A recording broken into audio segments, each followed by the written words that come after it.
Hey there, what's happening? So, our pastor is doing a message right now, speaking, teaching from the book of Joshua, and we're on to Joshua chapter 6. And as is customary, he encourages us to dig in some more, learn more, grasp more, and being the obedient person I am, I thought, yeah, I'll obey. I'll do that. So I'm digging in a little bit. And as I am, I realize, wow, this chapter, when Joshua was told to march with the Israelites around the wall of Jericho, and that ultimately after marching around it once a day for 6 days, and on the seventh day marching around it 7 times, and then at that point the trumpet sounds and everybody makes a shout and the wall comes down. And understand this, in my mind I'm thinking that is the most amazing display of faith ever. When I can think about all other places in the Bible, and I think about the healings and different things, but think about the display of faith first.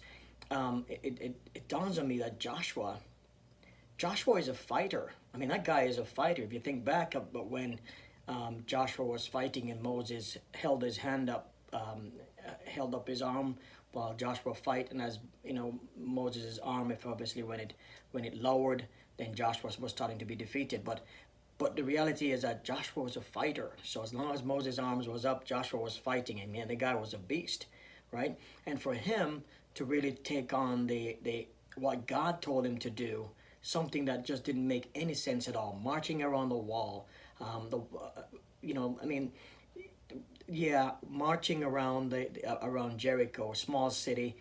So it would have taken probably an hour to march around the entire city once, right?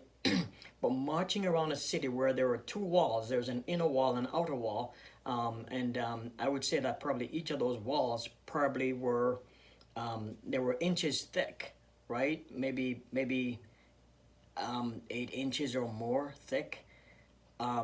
So to say that you're walking around those walls and the walls would come tumbling down when the people made a shout, that just didn't sound.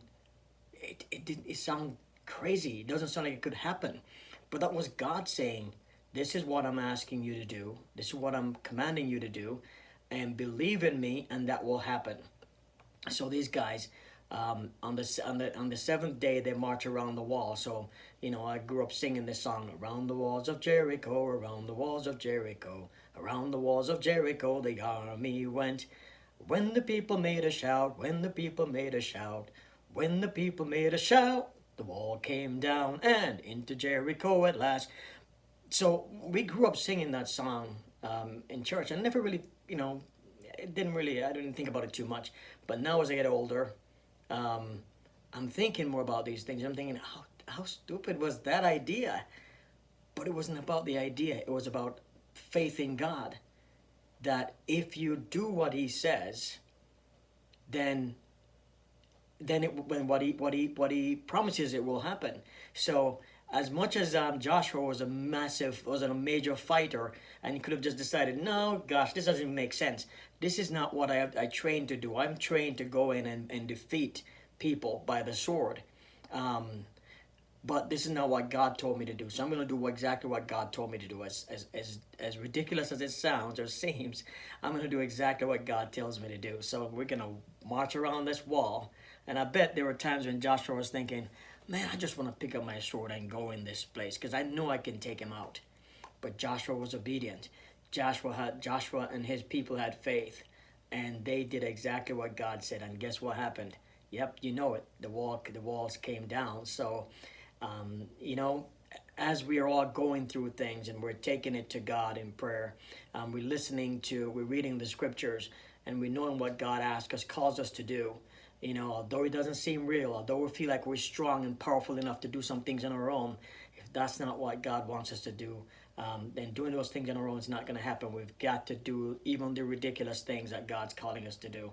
And then we're going to find ourselves marching into Jericho and taking over that piece of land, that city, and just conquering as God called Joshua and his men the Israelites to do. So I just was thinking about that.